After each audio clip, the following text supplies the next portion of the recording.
기가 때도 많이 선선해졌어요. 그죠? 하나님이 이렇게 절기 따라 정확하게 말복 전날 저는 느꼈어요. 바람이 조금 시원하게 부는구나. 우리 서로를 오랜만에 뵌 분도 계시고 축복합니다. 할렐루야 샬롬 하십니다. 할렐루야 샬롬 샬롬 샬롬 샬롬 샬롬 샬롬 샬롬. 하나님 사랑합니다. 여러분 주 안에서 사랑합니다. 이거 뭐 민망해할 거 없어요. 예, 샬롬처럼 좋은 말씀이 없습니다. 우리에게 평강을 주시는 예수님이 예, 부활하셔서 처음 오셔서도 샬롬하고 인사하셨죠. 뜻은 평강할지어다 라고 인사하셨어요. 이제 2019년이 허리를 뚝 너무 무슨 나이 따라 비례한데요. 어찌 그렇게 빨리 일주일 끔찍할 사이에 성찬 예배 드리고 나면은 금방 둘째 주 되고 나면은 마지막 주 예, 이렇게 달려오는 거 벌써 이제 9월달이 눈앞에 다가왔습니다. 올해는 날짜가 음력하고 똑같이 가요. 물론 다르지만 그래서 예, 제 생일이라서요. 내일이 예, 저는 아까 제가 이거 읽어야 되는데 안 읽었어요. 예. 하나님께서 저 낳아주셔서 감사합니다. 태초전 택정하시고 빛을 보게 해주신 하나님 은혜가 감사합니다. 은혜로 살다가 준비된 모습으로 아름답게 돌아가게 하옵소서 하고 하나님께 감사의 이름으로 올렸습니다. 우리 마음과 우리 뜻대로 되는 일이 나이가 먹어감에 따라 저도 젊어서는요. 올해는 뭐를 하고 뭘 어떻게 해서 어떻게 물론 저희들 그림을 그리죠. 그림 그리는 게 나쁜 건 아닙니다. 근데 아까 우리 국동이 저 세빈 예배 드리면서 그런 말씀이 있더라고요. 우리가 할 수 있는 것만큼 하고 나머지는 그거 가지고 안타까워하지 말자. 그것은 하나님의 몫이에요. 우리가 최선을 다하고 열심히 살되 나머지 부분은 하나님이 하신다는 거죠. 그거를 새록새록 느껴요. 우리 숨 쉬는 거 하나까지도. 어떤 분이 팔이 부러져서 열흘 동안 기부스를 했다가 어저께 풀렸습니다 하고 예, 인사를 하시더라고요. 그러면서 하나님의 은혜가 얼마나 감사한지 모르겠다고 예, 팔가 조금 불편하니까 얼마나 더우셨겠어요. 근데 저희는 그냥 있어도 더운데 기부스를 했으니 팔이 조금 불편하니까 너무너무 하나님의 은혜가 감사했다고 집사님이신데 그렇게 웃으시는 모습이 아이 같더라고요. 예, 맞아요. 여러분 베개는 그렇잖아요. 필요면 재수없게 이 더운 여름에 팔을 다쳐가지고 팔이 부러져서 기부스를 할 게 뭐야. 예를 들면 뭐 어떤 요인을 막 원망하잖아요. 원망해서 좋아질 건 아무것도 없습니다. 오히려 우리 마음 반만 그죠? 상하게 되죠. 그렇기 때문에 우리 마음 안에다는 어떻게든 감사와 기쁨으로 가득 채워야 할 줄로 믿습니다. 항상 예, 2019년 지금까지 온 시간들 어려움이 많았죠. 힘든 것도 많았죠. 또 원망할 사람도 있습니다. 미운 사람도 있어요. 근데 이걸 그냥 놔두시면 안 돼요. 비우셔야 돼요. 어떤 방법을든 뭐 예배를 통해서든 찬양을 통해서든 기도를 통해서든 아니면 뭐 세상적인 내 취미생활을 통해서든 뭘로든 기쁘게 변화를 끝까지 것 중이야. 뭐 예를 들면은 내 맞은 사람은 발 뻗고 잔다더라. 내가 억울한 소리 한마디 들었으면 그 사람 입이 문제지 내가 문제가 아니다. 또 뭐 본인도 잠깐은 반성을 해봐야 되겠죠. 내가 어디가 나빠? 이런 말을 들었나 하고 그 부분을 좋은 은혜로 채우시는 저와 여러분 되시기를 주님의 이름으로 축복합니다. 예레미야 말씀이 좀 딱딱해요. 구약이고 지금 저희는 아마 이거 엄청나고 지겹다라고 하시는 분도 계실 거예요. 49장까지 왔어요. 1장부터 시작해서 오늘은 특별히 제가 여러분들을 뭐랄까 어느 면으로는 이해해서 10절까지만 읽었어요. 40절과 39절까지 다 읽어야 되는데 교독하거든요. 왜냐하면 성경들을 잘 안 보시잖아요. 무슨 내용인지 신약은들 그래도 어느 정도 아시는데 구약은 이해를 못하면 이걸 안 읽어서 무슨 내용인지를 전혀 모르면 성경을 그냥 들고 와가지고 아니면 있는 성경 열어서 여는 거니까 이해 못하니까 읽으십시다 해서 교독을 합니다. 아마 저희 교회만 이럴 것 같아요. 여러분들 사랑해서 그래요. 조금이라도 더 심어드리고 가려는 그런 마음 때문에 그럽니다. 세상의 역사는 뭐라고요? 사람이 이루는 게 아니에요. 우리가 볼 때는 역사적인 영웅들이 나타나서 나라가 망하기도 하고 그죠? 지금 암몬 자손이 망하는 내용이에요. 예, 그리고 우리나라도 우리가 그 위에 또 선진들이 너무 하나님을 사랑하는 애국자들이 있어가지고 이 땅이 지켜졌다. 물론 그게 있지만 그 위에 하나님께서 섭리하지 않으셨으면 정말로 대한민국은 저는 생각할수록 가슴이 막 조마조마 저려요. 무슨 하실 얘기가 많으셔? 나가셔서 얘기해 보세요. 예, 저를 좀 봐주세요. 오늘은 이 시간만은 저를 보시는 게 아니라 하나님께, 하나님을 바라보는 마음으로 여기 십자가, 뒤에 십자가를 보시기 바랍니다.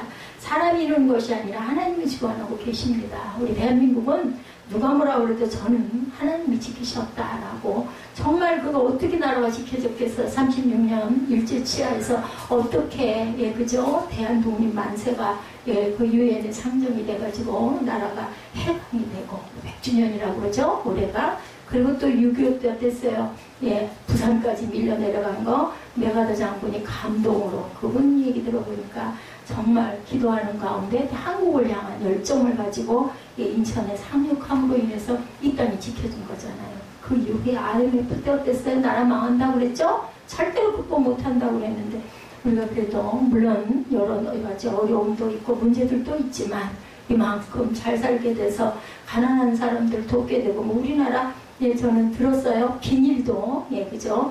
예, 이제 수출이 된다면서요. 그래서 한동안은 또 비닐을, 예, 재활용 된다다 지금 열심히 거두더라고요. 너무나 어렵고 가난한 나라들이 너무 많아서 우리가 물자를 좀 절약하고 정말 서로 돌려서 옷 입고 돌려서 쓰는 부분도 많아야 되겠다, 저는 그런 생각을 합니다. 하나님께서 하시고자 하면은 안 되는 게 없다라는 거. 물론 이거, 예, 뭐 신앙을 지키지 않으시는 분들, 예, 그 하나님의 은혜 속에 있지 않은 분들은 별로 이렇게 마음에 와서 닿지 않을 수 있지만 절대로 기가 막힌 은혜는 하나님 안에 있다라는 것을 여러분들은 특히, 예, 특별히 고백하고, 여러분들이 왜 세상에 태어났는지를 생각하시기 바랍니다. 내가 있는 자리에서 나로 인하여 빛을 발하게 하여. 이 부족한 이 한나를 왜 여기다가, 여기 보니까 우리, 예, 김종석 선생님이, 예, 말씀하셨더라고요. 저 무거운 사명이 절대로 아니고요. 하나님의 은혜로 제가 이나마라도 살고 있거든요. 무거운 사명감 아니에요. 무거운 사명감 사역 아니에요. 하나님의 은혜예요. 정말 저는 새벽 예배 드리면서, 주중 예배 드리면서, 그 예배 드리고 나면 힘이 나서 하루 일과를 시작을 합니다.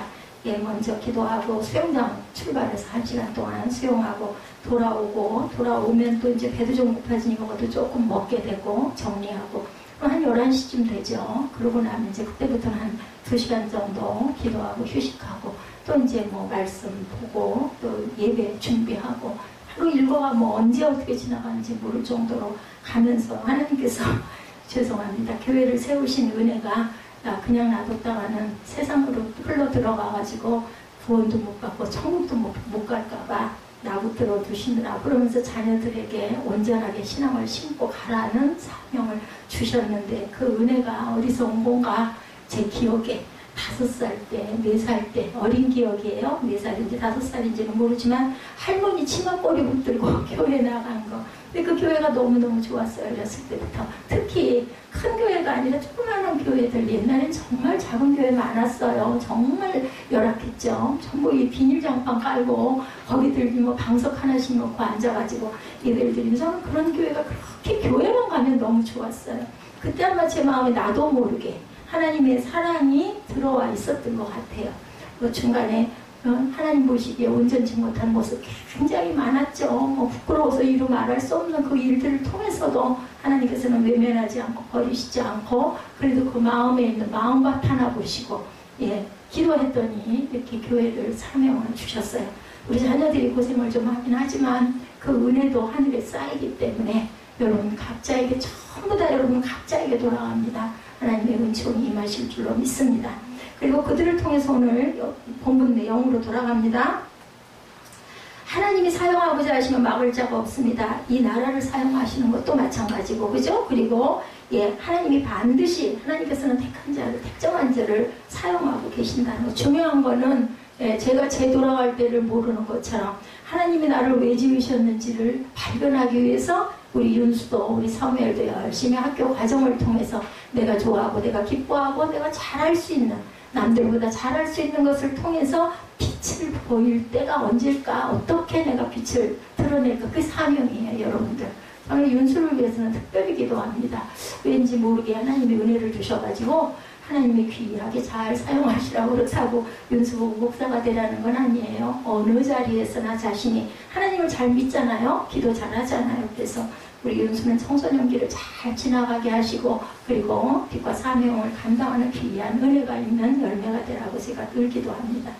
암몬에 대한 예언이 나와 있어요. 아까 우리 읽었어요. 1절에서 6절까지 암몬 자손에 대한 말씀이라 야훼께서 이와 같이 말씀하시되 이스라엘에 자식이 없느냐. 제가 아까 잘못 읽었어요. 지식으로 보여가지고 이제 눈이 글자가 좀 작으면은 점 같은 거에 잘 안 보입니다. 근데 아프라 하고 넘어갔는데 그거 뭐 읽다 말고 제가 정정할 수가 없는데 다시 말씀드립니다. 그 말씀 있잖아요. 시편에 있나요? 지식이 없어서 망하느니라. 잠언인가요? 그 생각이 나서 그냥 이렇게 본 게 저 잘 오차 잘 안 하는데 자식이 없어서 없느냐, 상속자가 없느냐, 말감이 갓을 점령하여 그 백성이 그 성읍들에 사는 것은 어찌되냐.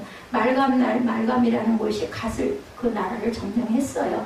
야훼의 말씀이니라. 이렇게 이어집니다. 암몬은 여러분들 혹시 기억 잊어버리셨어요? 참 잘 잊어버립니다. 아브라함과 조카 롯이 자신의 작은 딸을 통해서 낳은 벤암미의 후손들이 세운 나라로 요단강 동편에 위치하고 있습니다. 그러니까 아브라함의 조카 롯이 자신의 작은 딸들을 통해서 예를 들면 딸들하고 아버지하고 근친상간 뭐 그때는 그런 일들이 있었던 것 같아요. 그래서 세운 나라 그리고 요단강 동편에 위치하고 있었던 농업을 주업으로 하고 암몬 족속은 민족신으로 말감이라는 우상을 섬깁니다. 항상 이스라엘을 대적했는데 이제 하나님은 예레미야 선지자를 통해서 이들의 죄를 심판하실 것을 선포합니다. 왜? 우상 숭배를 했기 때문에. 하나님은 먼저 암몬 족속이 이스라엘 땅 갓을 쳐서 점령한 것을 책망하십니다. 본문에 언급하는 사건은 비포 크라이스트, 예수님 오시기 전이죠. 722년 북이스라엘이 아수르에 멸망받을 때 이 땅을 차지해버립니다. 이스라엘이 자식이 없느냐, 상속자가 없느냐 있죠. 그 말씀은 이스라엘이 완전히 멸망했고 회복될 소망이 하나도 없다. 땅을 빼앗은 암몬의 태도를 꾸짖는 그런 말씀입니다. 1절에 나온 말감이라는 단어는 원래 밀곰, 혹은 몰렉신 여러분들 아시죠? 암몬의 오래된 무상을 말하는데 여기서는 암몬 족속의 왕을 의미하고 있습니다. 그 성경 요절의 원문의 내용들이 잘 풀이를 해놓은 걸 보면 우리가 그냥 읽어 넘어가는 모르는 부분들을 설명해놨고 여러분들 혹시 주보 있으시면 이따가 읽으실 때 여기 그 참조하세요. 가운데 설교 본문 요약에 나와 있어요. 지금 첫 번째죠. 암몬에 대한 예언 49장 1절에서 6절 두 번째, 세 번째, 네 번째, 다섯 번째 그리고 밑에는 나와 있는 그 성경 구절들을 올려놨으니까 조금 참고하시면 좋으실 겁니다. 하나님은 이스라엘을 대신해서 암몬 족속에게 보복하시겠다라고 지금 누구를 통해서? 예레미야를 통해서 말씀하십니다.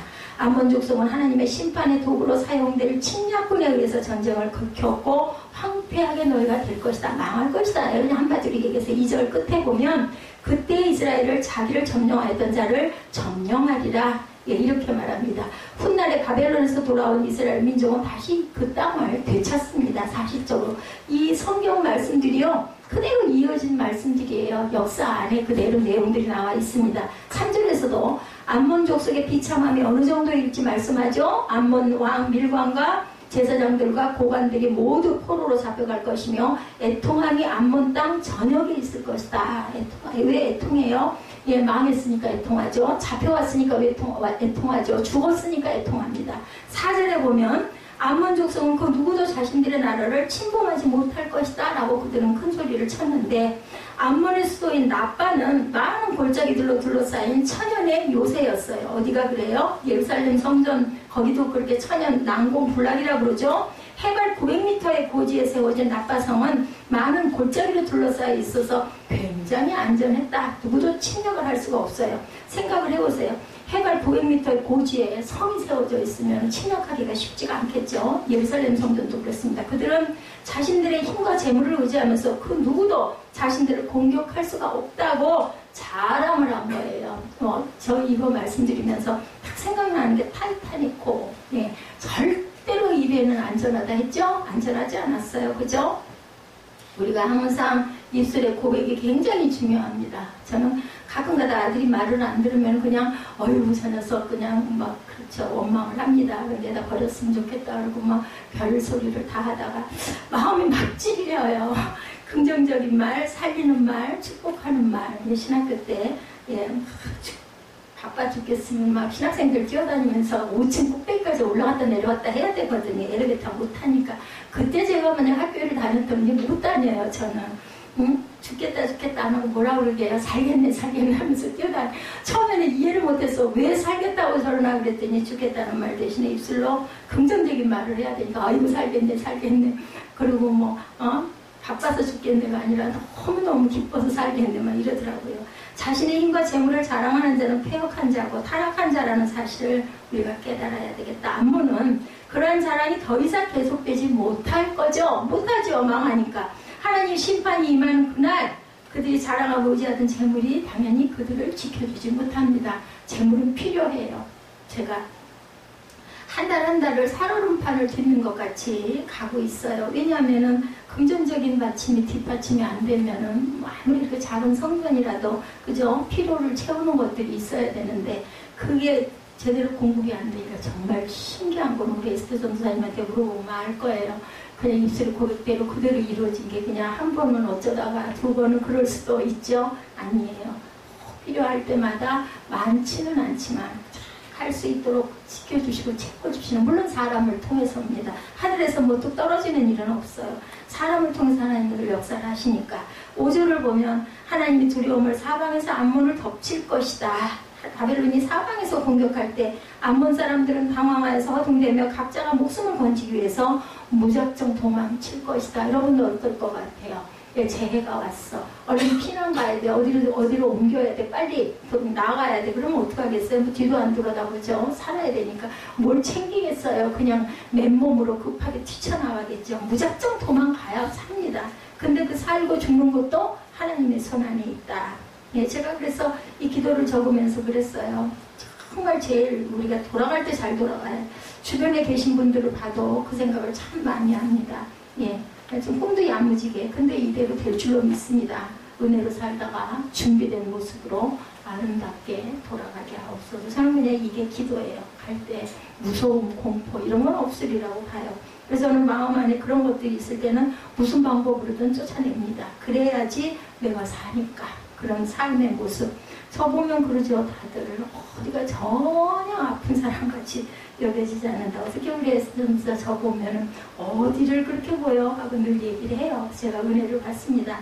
인간의 자랑과 의지하는 것이 결코 나를 지켜주지 못해요. 필요하기는 해요. 물질이 필요하죠. 시편 18편 1, 2절입니다. 주보에 나와 있죠. 잘 아시는 부분이에요. 나의 힘이신 야훼여 내가 주를 사랑하나이다. 야훼는 나의 반석이시오 나의 요새시오 나를 건지시는 이시오 나의 하나님이시오 내가 그 안에 피할 나의 바위시오 나의 방패시오 나의 구원의 뿌리시오 나의 산성이시로다. 하나님만이 나의 힘이 되시고 의지하실 분이라는 사실을 우리가 깨달아야 됩니다.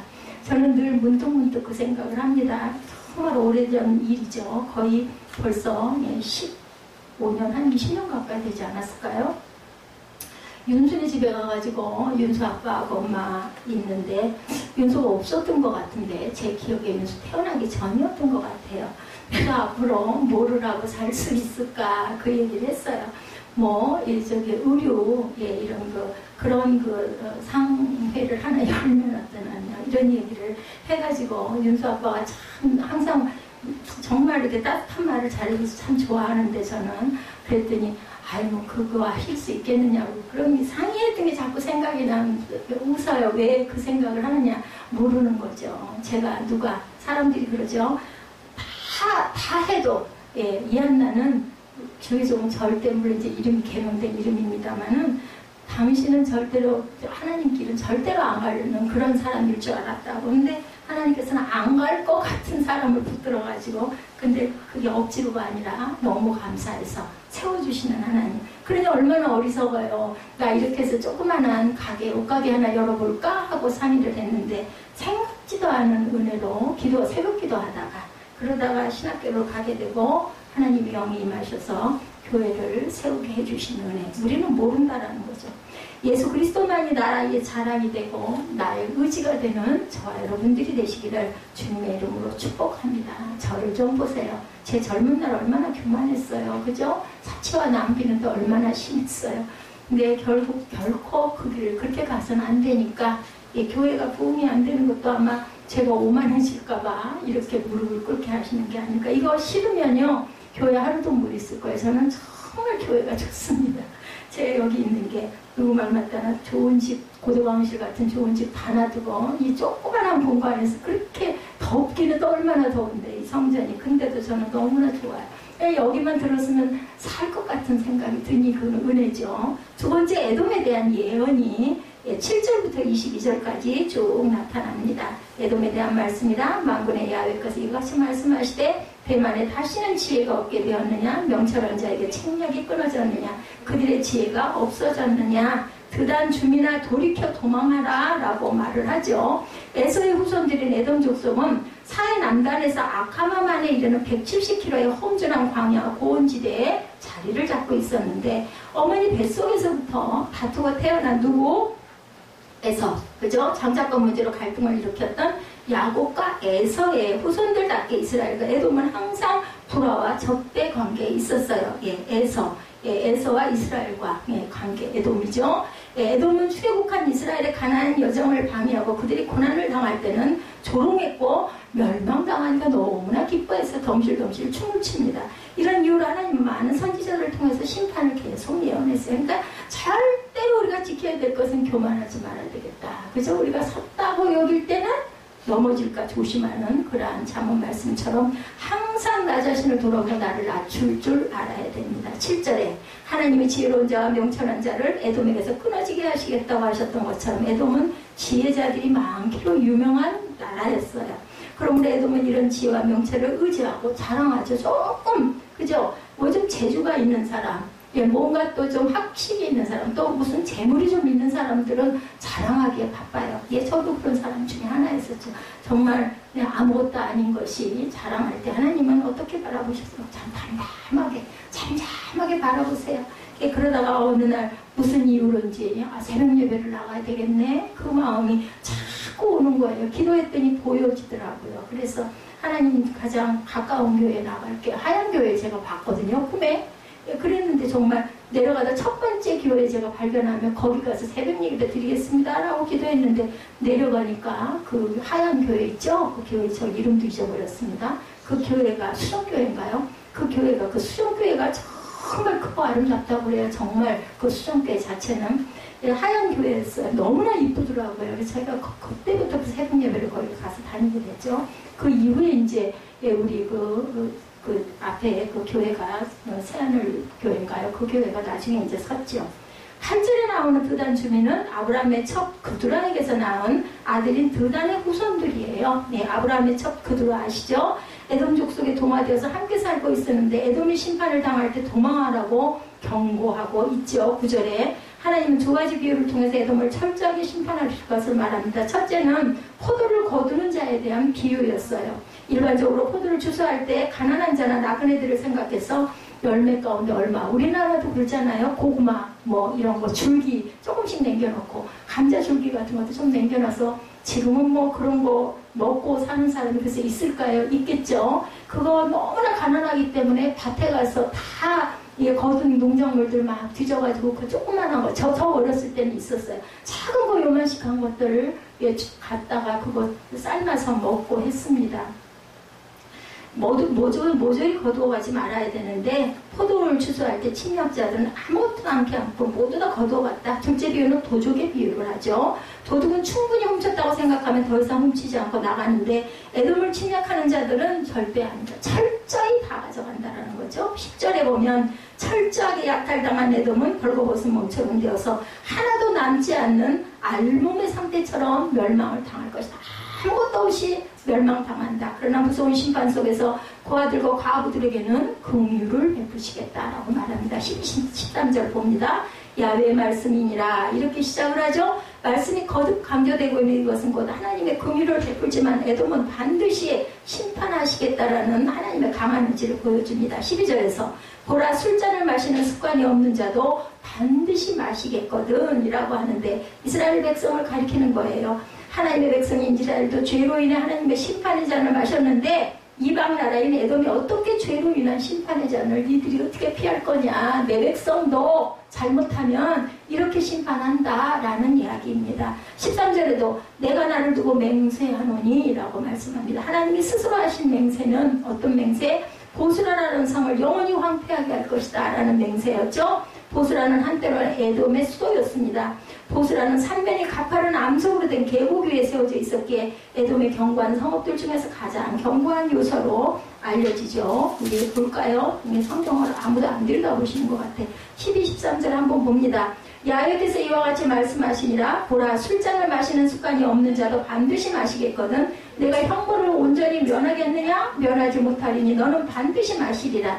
야훼의 말씀이니라. 내가 나를 두고 맹세하노니 보스라가 놀램과 치욕거리와 황폐함과 저주거리가 될 것이요 그 모든 성읍이 영원히 황폐하리라 하십니다. 예, 그냥 제가 말씀드린 보스라가 도대체 뭐야 할 거 아니에요, 그죠? 성 이름이에요. 에돔의 수도이라고 나오죠.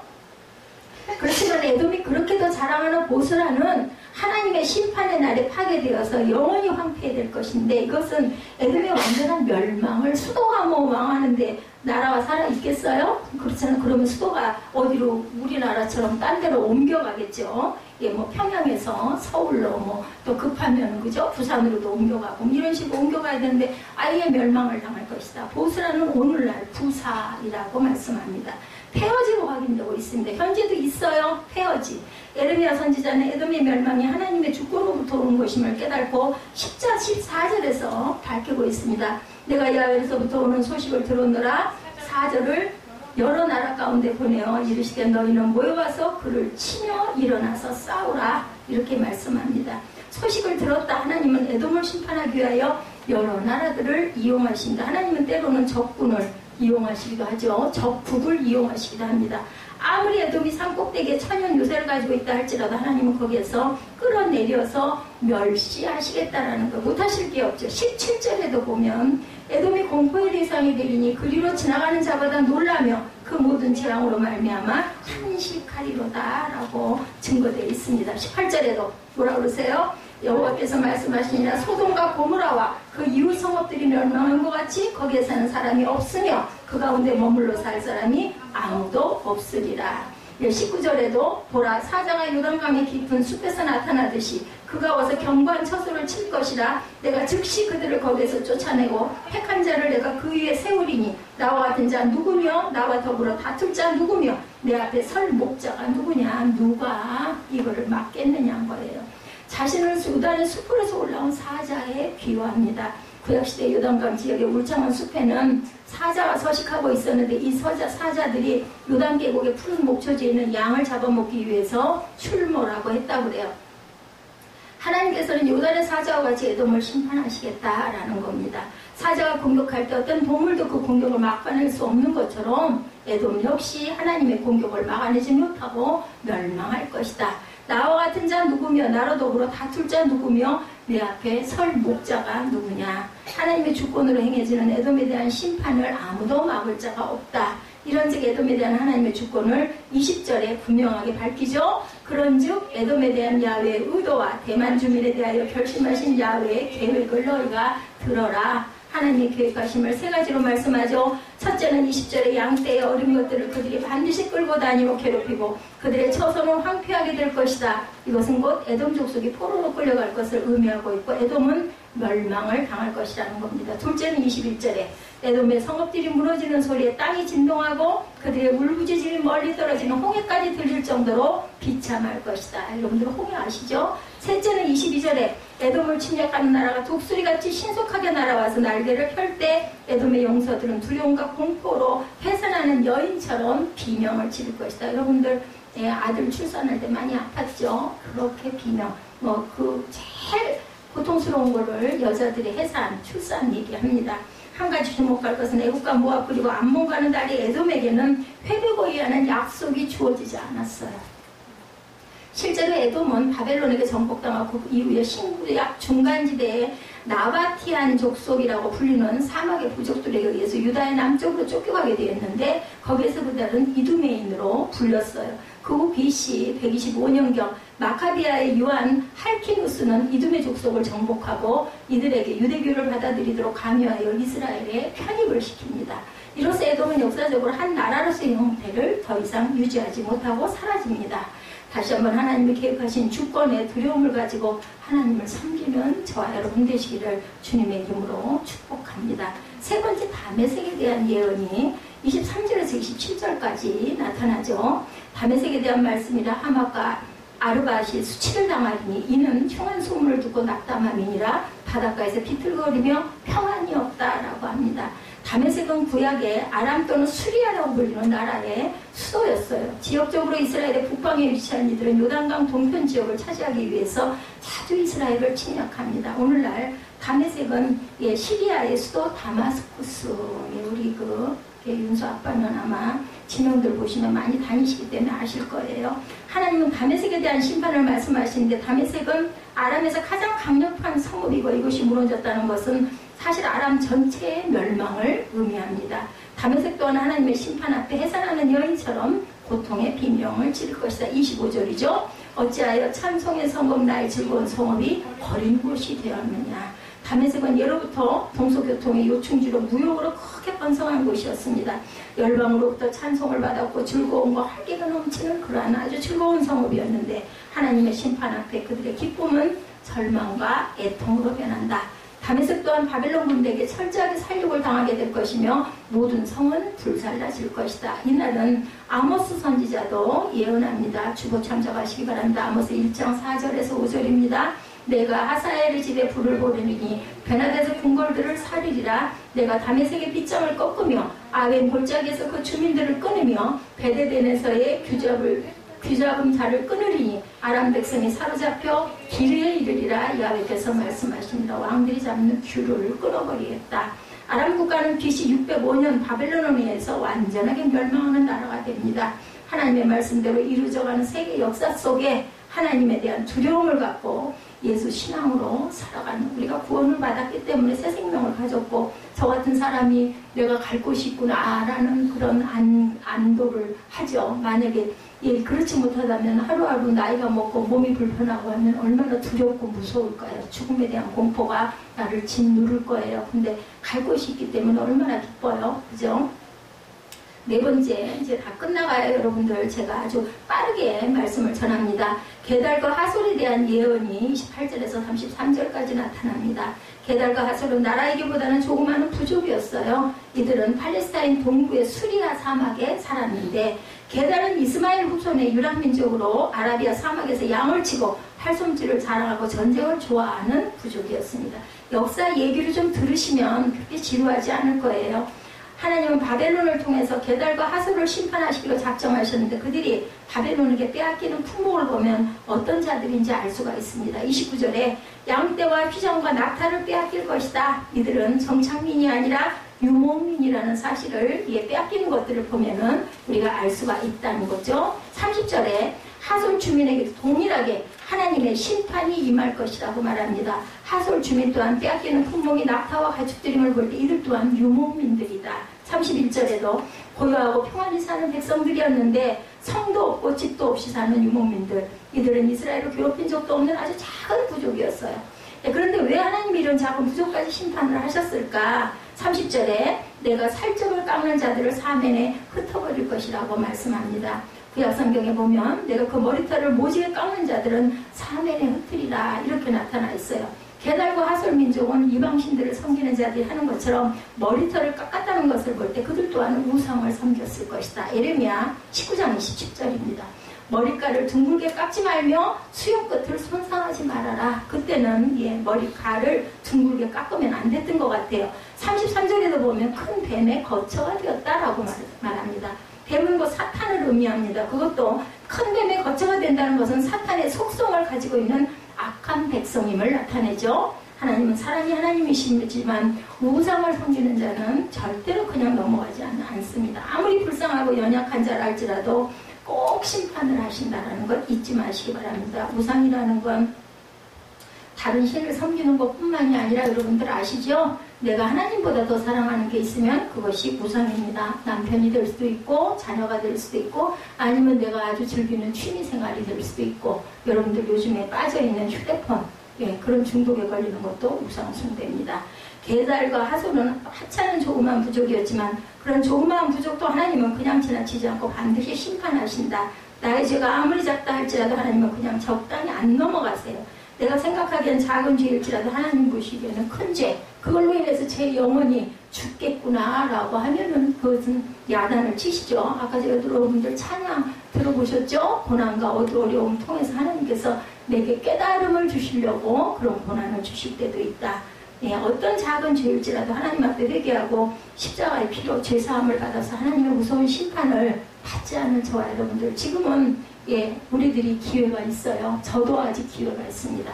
잘못된 부분들 남아있는 것들 낱낱이 하나님께 고하고 하나님이 하시는 대로 순종하다가 그죠? 준비하고 있다가 가면 됩니다. 5번째 엘람에 대한 예언이죠. 마지막이에요. 34절에서 39절에 유다왕 시드기야가 즉위한 지 오래지 아니하여서 엘람에 대한 여호와의 말씀이 선지자 예레미야에게 임하여 이르시되 만군의 야훼가 이같이 말하노라. 보라 내가 엘람의 힘에 으뜸가는 활을 꺾을 것이요 하늘의 사방에서부터 사방 바람을 엘람에 오게 하여 그들을 사방으로 흩으리니 엘람에서 쫓겨난 자가 가지 않는 나라가 없으리라. 야훼의 말씀이라. 내가 엘람으로 그의 원수의 앞에 생명을 누리는 자의 앞에서 놀라게 할 것이며 내가 재앙 나의 진노를 그들 위에 내릴 것이며 내가 또 그 뒤로 칼을 보내어 그들을 멸망시키리라. 내가 나의 보좌를 엘람에 주고 왕과 고관들을 그곳에서 멸하리라. 야훼의 말씀이니라. 그러나 말일에 이르러 내가 엘람의 포로를 돌아가게 하리라. 야훼의 말씀이니라. 엘람은 포로를 돌아가게 한다고 말씀합니다.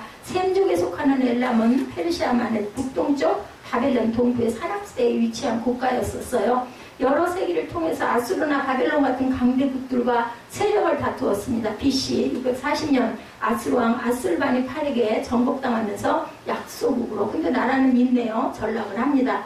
엘람은 아수르가 남유다 왕 히스기야를 공격할 때 아수르의 동맹을 맺고 후에 메대 바사의 연합군대와 바벨론을 공격할 때는 메대 편에 가담하기도 합니다. 이러한 엘람도 바벨론에 의해서 멸망당할 것이다 라고 예언합니다. 35절에 내가 엘람의 힘에 으뜸가는 활을 꺾을 것이다 했듯이 엘람은 능한 공수들이 많아서 그들은 그러한 자신들의 힘을 자랑했다. 36절에도 하늘의 사방에서부터 사방 바람으로 엘람을 흩으실 것이다 말하죠. 하늘의 사방 바람은 하나님께서 열방적으로 일으킨 강력한 군대를 가리키고 있는데 바벨론 세력을 의미합니다. 특이한 것은 엘람의 심판에는 유독 하나님 자신을 나타내고 있습니다. 내가 말씀이 5번 나의 진노 나의 보좌를 언급합니다. 37절에도 엘람에 내리는 재앙이 하나님이 직접 하셨다. 나의 진노를 내리셨다라고 말씀합니다. 그들에게 심판의 칼을 보내고 멸망시킬 것은 하나님 자신이다. 38절에도 나의 보좌를 엘람에 주고 라고 했는데 이것은 엘람을 정복하여 보좌를 엘람 땅에 두겠다는 것을 의미하는데 이것은 곧 정복자가 하나님 자신이라는 것을 여기서 의미합니다. 이렇게 하나님 자신을 강조하고 있는 것은 46장부터 49장까지 8개 나라의 심판을 마치면서 누가 이렇게 하려는지를 강하게 깨닫게 하고자 하시는 하나님의 마음이죠. 바벨론이 각 나라를 심판하는 것이 아니라 하나님의 주권이 각 나라를 심판하셨다는 사실을 우리가 알아야 되겠다. 엘람 또한 회복될 것이라고 했는데 여기서 다른 나라에 말씀하지 아니하신 마리엘이라는 말씀을 합니다. 결론적으로 하나님은 마지막 때에 택함받은 자들을 믿음을 가지고 오직 예수 신앙을 가지고 있다면 누구도 회복시켜 주실 것이라는 의미를 말씀합니다. 계시록 7교회에 동일하게 이기는 자가 되리라고 하셨던 것처럼 영적 싸움에서 반드시 이기는 자가 되시기를 주님의 이름으로 축복합니다. 누가 그러셨다, 어떤 목사님이 그러셨다면요, 말씀을 맺겠습니다 하고 1시간, 저는 말씀을 맺겠습니다 하면 5분이면 끝나요. 5분 안 걸리겠네요. 각 나라가 하나님의 심판을 받을 수밖에 없는 데는 공통점이 있었어요. 그죠? 여러분들 어떤 지명이고 어디에 있고 BC 면적이 기억 아무것도 안 나실 때 단 우상 숭배하면 안 되겠다. 내가 교만하면 안 되겠다. 내가 순종해야 되겠다. 때가 있을 때 내가 빨리 돌이켜야 되겠다. 세상은 하나님의 역사로 세상이 움직여가고 있구나. 이렇게 그것만 아시면 돼요. 2019년을 보내면서 내가 얼마나 하나님께 감사했나. 예, 지난번에 우리 윤수 아빠 그 회사 큰 사건이 일어나는 거 나중에 알았죠. 저는 뭐 뉴스 같은 건 잘 안 보니까 그 얘기를 듣고 난 깜짝 놀라면서 와, 그래도 우리가 늘 기도해서 뭐 우리는 위로입니다. 한 번도 예배 때 빠지는 적이 없기 때문에 우리는 먼저 중보기도 먼저 하고 끝날 때 또 기도하거든요. 그래서 하나님 감사합니다. 우리는 몰라요. 어느 순간 어떤 일이 내가 아침에 잘 자고 일어났는데 어느 순간에 내가 사고가 날지, 그죠? 내 심장이 멎을지 아무도 모르죠. 그래서 저는 늘 수영하면서 샬롬하고 기도를 합니다. 늘 천정을 보고 수영을 하기 때문에 기도하기 더 좋은 것 같아요. 그래서 저는 배영을 너무너무 즐깁니다. 공기와 바람과 따뜻한 빛을 주시지 않는다면 이제 곧 추수 감사절 돌아오죠. 또 추석이 있죠. 예, 그거 안 주시면 어떻게 오곡백과가 있겠어요. 뜨거운 것도 사실은 감사해야 돼요. 우린 덥지만 그래야만 오곡백과가 잘 익으니까. 내 생명을 이렇게 이 세월까지 60년이 넘는 세월을 유지시켜 주신 것도 하나님의 은혜. 그리고 또 별로 그렇게 배가 고픈 적이 없어요. 예, 먹을 게 없어가지고 굶었던 기억이 한두 번도 안 돼요. 저도 어려운 시절을 살았지만 엄마가 허리를 줄이셨죠. 예, 허리끈을 맨날 조여 매시고 무지개를 주셨다는 얘기를 들었습니다. 어떻게든지 꼭 밀밥이라도 먹이려고 아침밥을 반을 남겨놨다가 낮에 먹이고 엄마는 굶고 너무 힘이 없으면 그 우물물 그냥 벌컥벌컥 둘러 마시고 그걸로 또 힘을 내서 무지개를 쳤다고 그래요. 지금처럼 뭐 물을 틀면 콸콸 나오는 게 아니라 시우리씩 떨어져 있는데 가가지고 물을 길어가지고 나르고 이렇게 사셨다는 이야기를 들었습니다. 하나님은 이 나라도 마지막 때 지금 붙잡고 계신다라는 거. 우리나라 민족을 위해서는 우리는 거의 의무적으로 열심히 기도해야 합니다. 하나님의 가정도 우리의 가정도 하나님이 강하고 붙들어 주시죠. 하나님의 가정, 예, 우리 자녀들, 믿음의 자녀들, 우리의 가정들을 붙들고 계신다라는 것. 데살로니가전서 5장 18절이죠. 범사에 감사하라. 이것이 그리스도 예수 안에서 너희를 향하신 하나님의 뜻입니다. 범사에 감사하시기 바랍니다. 혹여 예, 원망이 좀 일어나고 불평이 일어나고 미움이 일어나 하더라도 뭐라고요? 긍정적인 말로.